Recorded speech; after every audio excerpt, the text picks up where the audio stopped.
Hello, Kitty. Look who's here. All our fans are out there. Okay, take 3. I think I got all the addresses covered up now.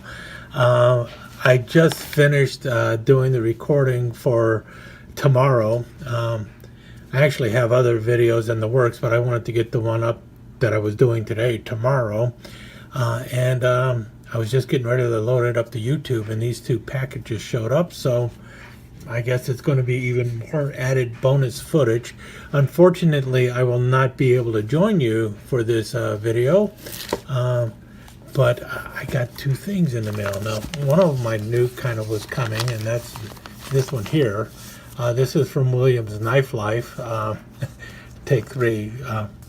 I kept forgetting to cover addresses. I don't want to give that kind of information away, but I guess now people know that Williams at least mailed something out of Texas for me. I don't think he's been quiet about the fact that he lives in Texas. I think he's mentioned that before. And then I got this box also. Box is all the way from Canada. I have my suspicions on who it came from, but I'm not going to say any names yet. But the cool thing is I got the stickers.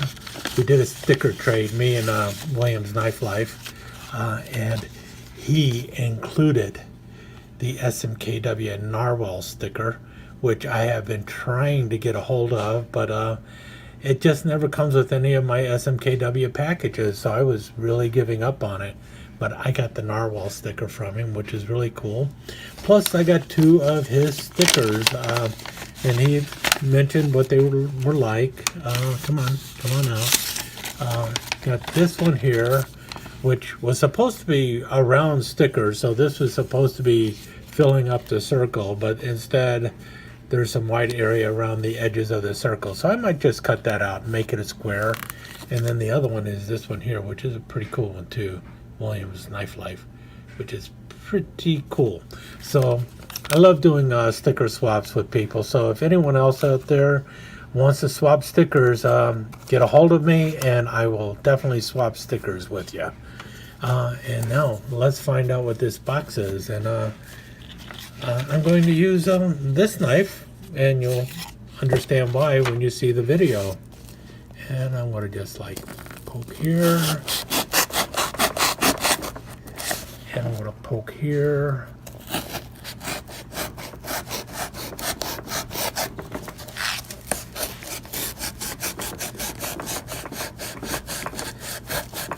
Not the sharpest knife in the world. It's kind of like cutting a box open with a butter knife, but I will have to sharpen this again. It gets dull pretty quick, but I still have it on the desk for chores like this. And what do we have? Ooh. I will say here, I'm not going to tell you everything.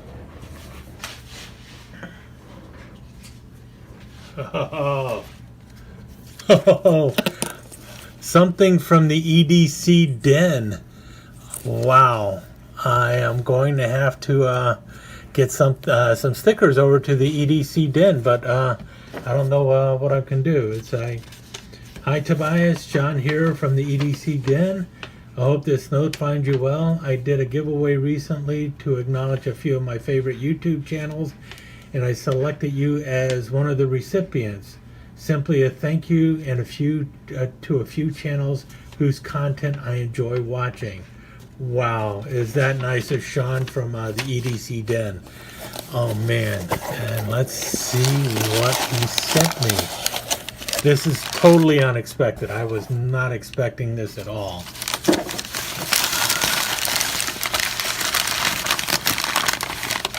Okay, there is a cleaning cloth of types here with a nice band, and believe it or not, I can use this band for a couple different things, and I will. Okay, and I'm rewrapping it back up. Oh wow, oh look at that, would you look at that? Those are beautiful wood handles. I do not know.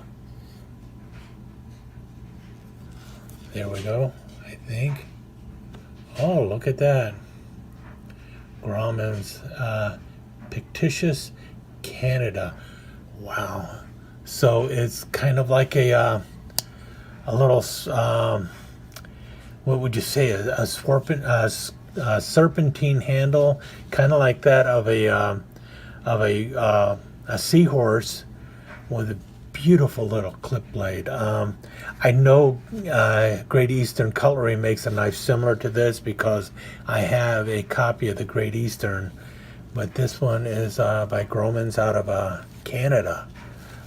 Then I did drop a sheet of paper somewhere. Oh, here we go.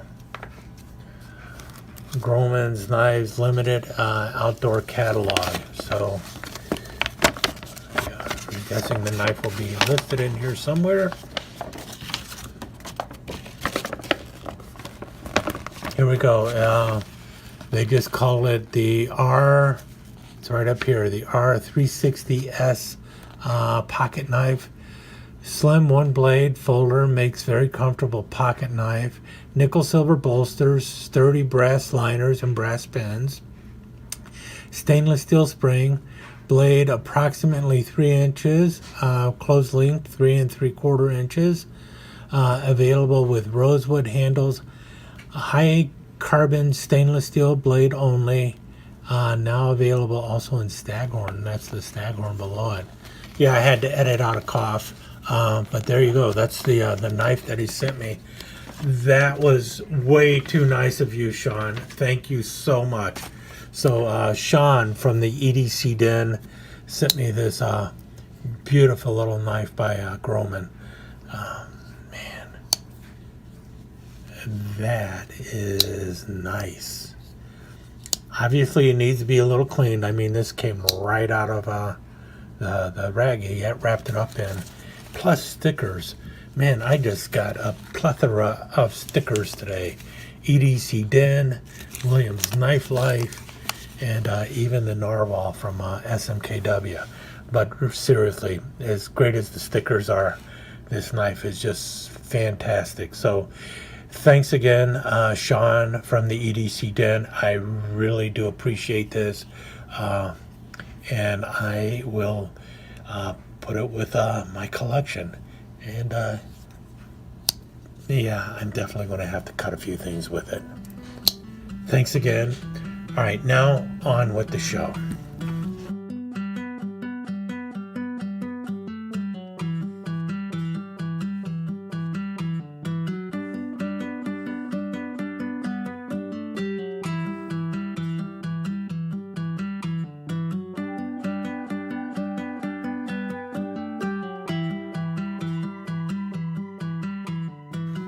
Okay, I'll get back to this mug in just a little bit. It is part of my my 5 most commonly used knives. But before I get to the mug, and I will talk a little bit about the mug, I got this rant, and I just got to get it over with. And it's been bugging me for some time, and it's because once again I was foolish and started watching Cutlery Corner Network, and once again Todd Boone went off on, this knife was made in 1993. It's an antique. It's over 25 years old. It's like, no, it's just a knife that's over 25 years old. It is not an antique. It's not even a vintage knife. It's just a knife that's over 25 years old. If you show up on Antique Roadshow and say, look, I got this knife that's 93 years or 25 years old. It was made back in 1993. It's an antique. They are going to laugh straight in your face. And you deserve to be laughed at for thinking that a knife that's 25 years old is an antique.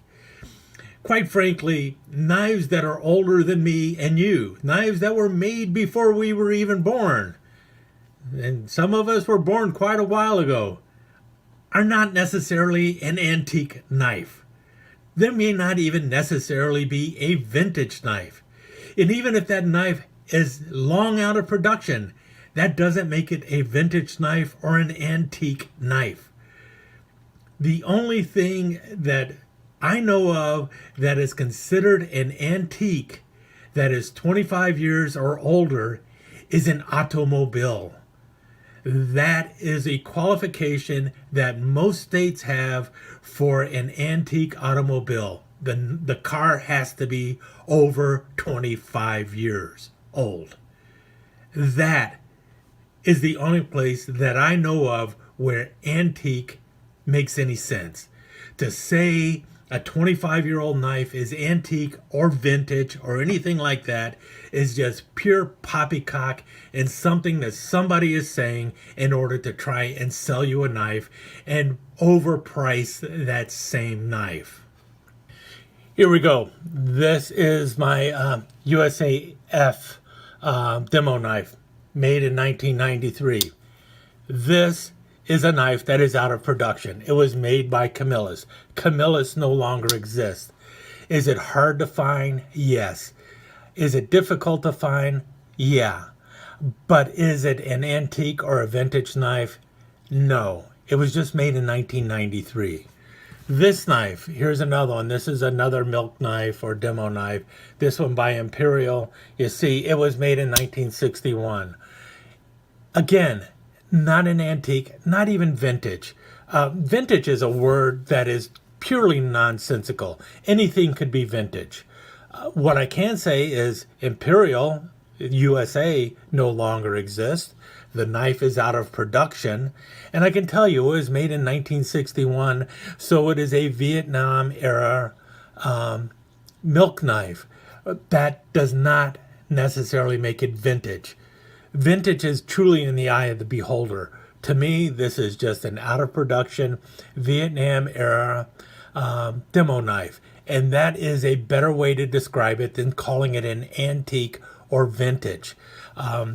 For me, and before I even start thinking of calling a knife vintage, it has to be pre-World War II. That is just my thought of it. But usually what I will say instead of vintage is I will say this knife is from the 1930s, something of that nature. I hate the term vintage, considering you have vintage clothing that is made yesterday because, well, it looks vintage. Vintage is a nonsensical word. But antique, from what I understand in the knife world, antique knives are knives that predate the Industrial Revolution. That was the original term for an antique knife. It was something that predated the Industrial Revolution. So it would have been a handmade knife. I don't think everyone uses that term anymore. I think it has crept up to early Industrial Revolution knives and knives that were made pre-Industrial Revolution now. But even then, they're talking about knives that come out of the 19th century or at least pre-World War I. That's what a lot of knife enthusiasts would think of as an antique knife. So in theory, I do not have a single antique knife because I have a few knives that date back as far as World War I, but nothing that dates previous to World War I. For instance, this Camillus Marlin spike knife dates from somewhere around 1917 to maybe into the 1920s. So I don't even know for certain if it is actually was used at the time of World War I or not. This knife is a little older for sure. It does date from World War I. So in theory, I guess I could say this is an antique, but I wouldn't even use the term for this knife as an antique. I would just say that this knife dates from around World War I. To me, the people who go around saying that a knife is an antique or it's vintage or something like that, all they're trying to do is sell you a knife, and they really don't know enough about the knife to actually sell it to you. Especially if they're saying a knife from 1993 is an antique knife. Come on, Todd Boone, give it a rest. Just say the knife is from 1993, it was made by Winchester, and it is no longer produced. Be honest. Cripes. Okay, enough with the ranting. But it does feel good to get that kind of crap off your chest once in a while. It's like, oh God, just stop it. Stop it. Stop saying nonsensical things when you're trying to sell a knife. Okay, now that that's over with, let's go on to top five-ish most used knives. And, well, you saw this, the mug. And the reason I pulled out the mug is because, well, it's something that sits on my workbench all the time. And then what you see here are the 4 knives that I carry most of the time. But when I'm at my workbench, these items are the things that I will normally grab. Even if I've got one of these knives in my pocket, I will usually grab something from here or something from my workbench. This is actually my knife. What is it? Knife collector.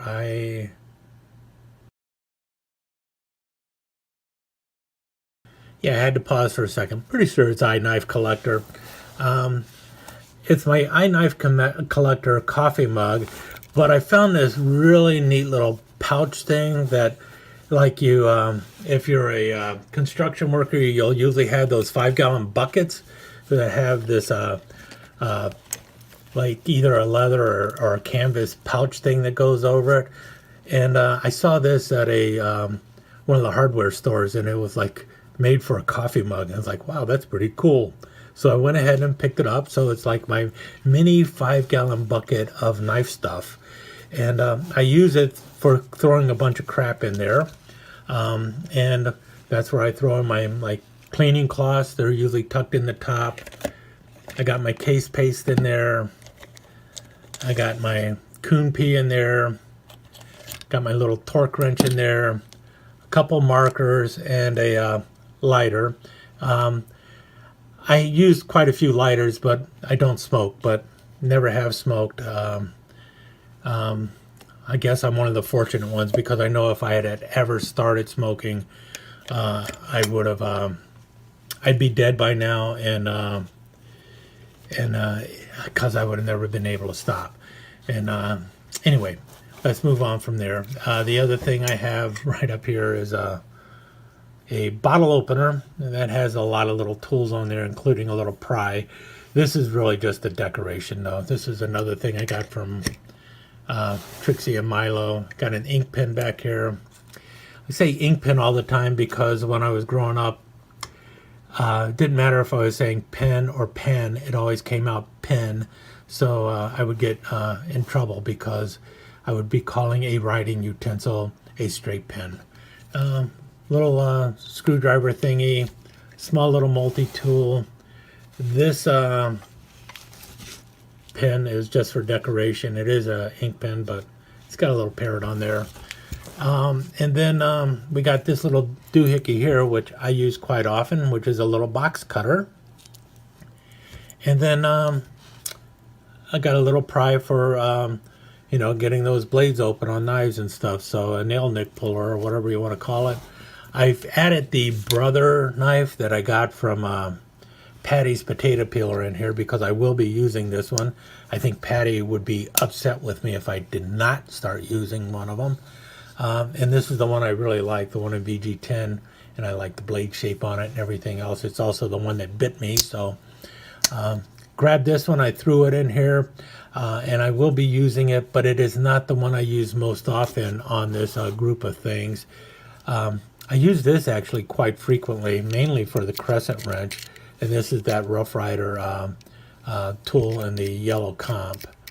And I use that. I also use the long screwdriver on there, and occasionally the blade, but it's usually for light duty work. When I have to do more serious stuff, and when I'm cutting open stuff and cutting up everything, this is the knife I normally grab, and it's usually in here. This is the one I keep, and I work on keeping it sharp and everything.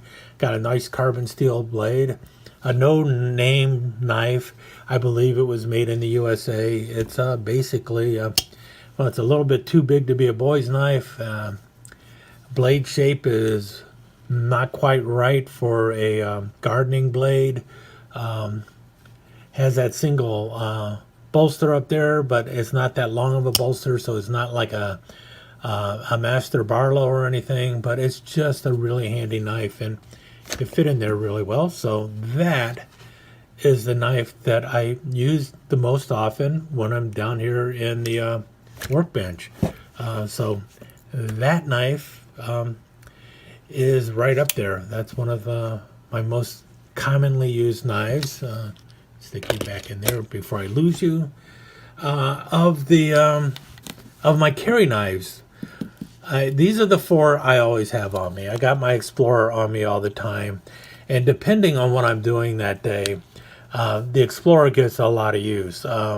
Mainly, especially if I'm out at a swap meet or something, because I'm always using the magnifying glass. I guess I could break out a bigger magnifying glass and bring it with me, but I tend to bring the Explorer and use the magnifying glass on there.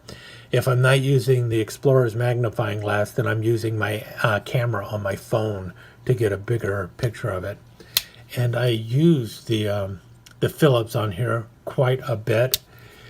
And I also, not so much anymore, but for the longest time, this little screwdriver was getting used almost every day because I had a pair of glasses that had a screw that was always getting loose, so I was needing that screwdriver quite a bit. And I also use the scissors on here quite a bit when I'm out and about or at work and cannot find the scissors that should be on my desk. So that gets used, or used to get used a lot more than it does now. But I think the two knives, this is my signature, and I use this one a lot, only for the pen, really. I use the ink pen on there. It's on my keychain. I guess I could just put a pen on my keychain, and then this probably wouldn't be used at all. But hey, it's a knife. I'm a knife guy. I want a knife with an ink pen in it, so I use that quite often. That brings us to these two, and these are the two most often used knives out of my everyday carry knives. And this one I use when I need a big long blade, so it gets a lot of good cutting done, especially when there's something large to cut, because when there's something large to cut and you want to slice through it, having a nice long blade gives you a lot more time to cut through things. So it's a really good slicer. Not to mention it's good for cutting up meat and stuff like that. So if I'm out and about and I need to cut up some meat, or if I'm at work and need to cut up like a frozen dinner or something that I made or something like that, I like to use the toothpick. Beats using a plastic fork or knife, or plastic knife, something like that. But really the knife that gets the most use out of all of my everyday carry knives these days is the Dragonfly 2, and it's been my most used pocket carry basically since I started carrying it. I just really like this knife. It's really just a good size for me. I know a lot of people would prefer something a little bigger and everything, but this is kind of non-threatening. This actually fell out of my pocket at work one day with several other people around, and it's like, oh, you dropped your knife, and no one was shocked, even though, you know, when you look at it, it's fairly modern in appearance and stuff, but it's got a good locking blade and everything, and it's definitely a pointy blade, but because of its size, no one was shocked or like, oh my god, he's got a big knife on him or anything. So it was really a nice unobtrusive knife. So something that's very practical for me to carry, and I really like using it. So that's probably, of my everyday carry knives, this is probably my most used everyday carry knife. Now, I have started carrying my Para 3 a lot more, right to the point that you know, I can't flip this open, and I can because of once I flip the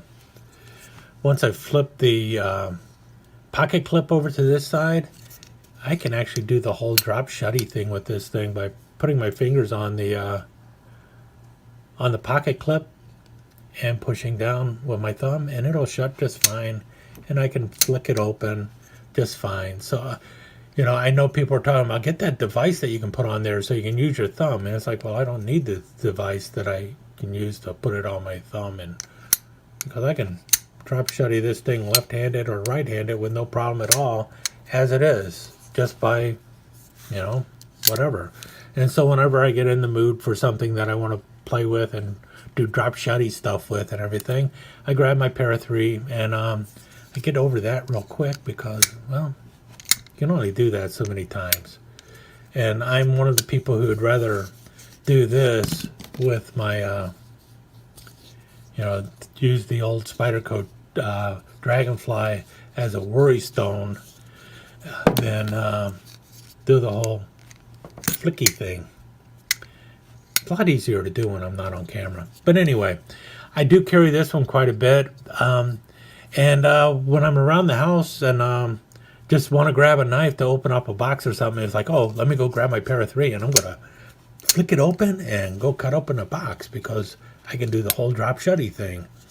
So I do use this one quite a bit, but to say it's one of my top 5 users, probably not, but it is one of my top 5 users when I'm in the mood for something drop shutty and I'm around the house. Occasionally I do throw this in my pocket and carry it in place of the Dragonfly, but that's when I think I'm going to be out and about for a walk, and I might decide to go off the beaten path and maybe go off by the swamp or something, and then I'll want something a little bit bigger than the Dragonfly. So that's where the Para 3 comes in. The other knife I use by Spyderco quite a bit is my little clippy tool, or as I've heard other people call it, clip it tool. I always call it clippy tool because I think clippy tool sounds cuter. But maybe it is clip it tool, but then it would be clip it ool. Clip it ool, not clip it tool. I like clippy tool. In any case, I like the size of this knife. It's very handy to carry, and I throw it in my pocket quite often. And the added feature of the scissors is really handy for me. So I like this knife. I use it quite frequently too. And again, that's something I'll throw in there and carry in place of the Dragonfly 2 usually. So these 3 knives get used more often than anything else. And they're the only Spydercos I have, and really the only Spydercos I feel a need to purchase. It's kind of one of those things where, yeah, there's 3 modern knives I carry quite frequently, but I'm not a modern knife collector or enthusiast. It's just, I like these 3 knives, so I use them. But now then, 2 other knives that get frequent use.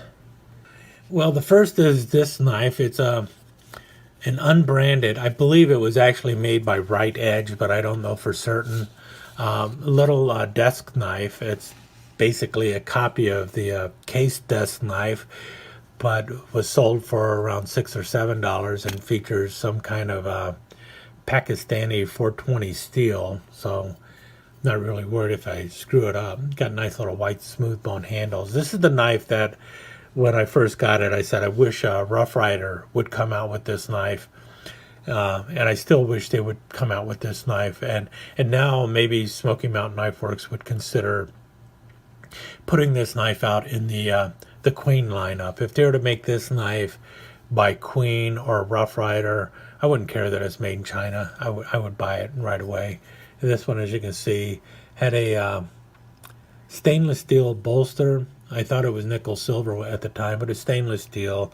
It rusted and all sorts of stuff from being in the leather pouch here. But I got 2 of them actually. But this is the one I have on the desk all the time, and this is the one that if I'm not opening a package up in front of the camera, chances are, if I'm down here in the work area, this is the knife I'm using to open up a box or or an envelope or something like that, because well, it's handy.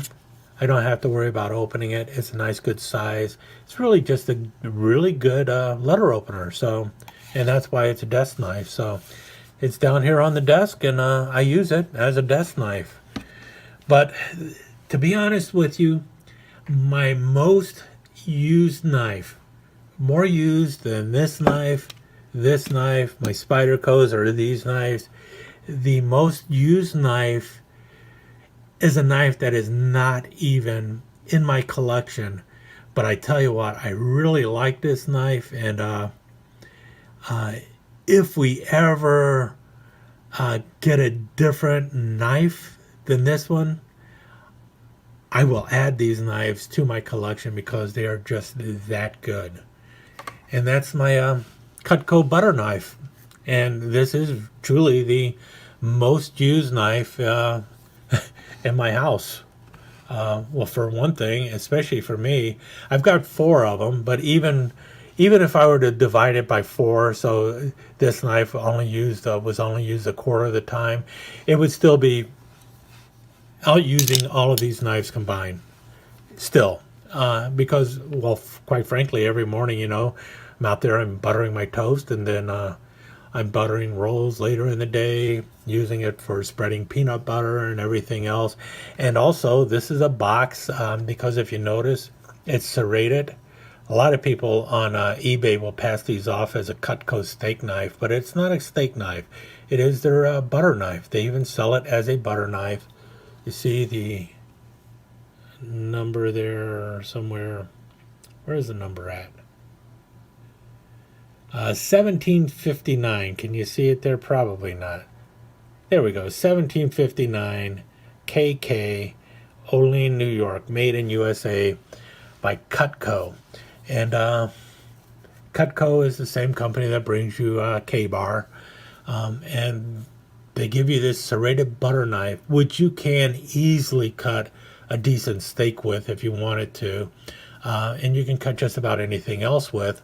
I have used it for cutting up cardboard boxes, even though that's kind of abusing it, but it really doesn't matter because, well, sometimes you just grab the closest knife, and this is the knife that's sitting in the kitchen. So when I'm at the kitchen counter cutting up boxes, I can either reach in the drawer, reach in the drainer, or reach in my pocket and grab a knife. And most often, because of the way this handle feels in your hand, and the fact that the sink is right there and I can clean it off real well, and I don't have to worry about getting tape on my folding knife and everything else, I'll just grab this knife and I'll cut up the boxes with it, and then clean it up and go butter my toast. So this is my most used knife in the house.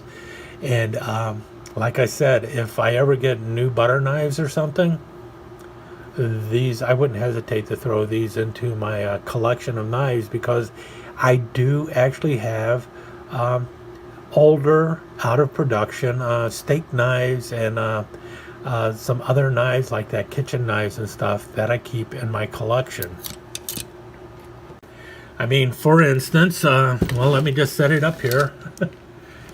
Something you're not going to see too often, but that is a set of Camilla steak knives from the 1950s or 60s.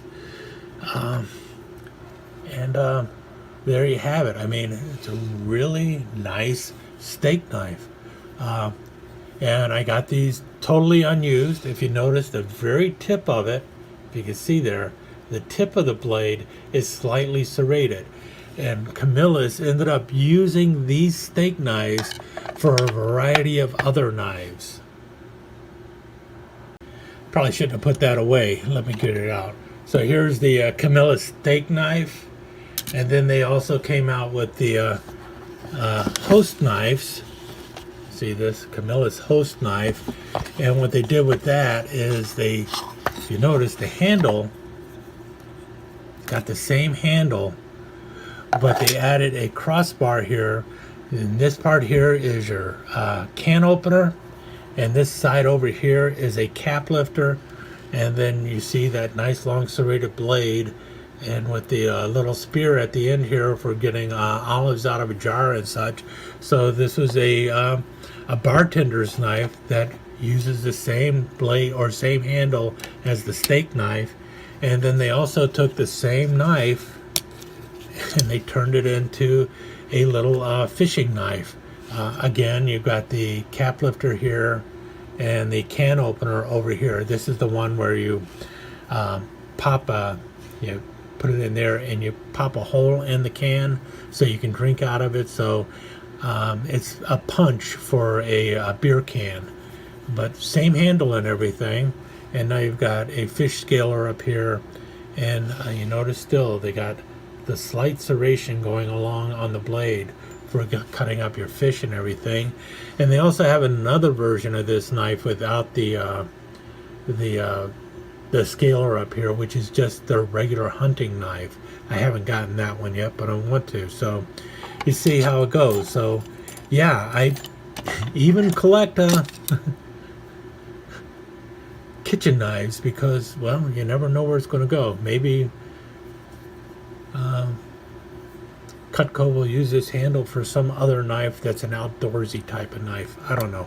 Anyway, this is my most used knife, and I guess I really rambled on. Started with a rant, and now I'm going crazy trying to justify collecting steak knives. Anyway, I'll let you go. Well, now, if that wasn't the cat's meow, I don't know what else I can do. Hope you enjoyed the show. And if you really enjoyed the show and want to know what's coming up next, go ahead and subscribe and ring that notification bell. Kitty says hi. Talk to you again soon.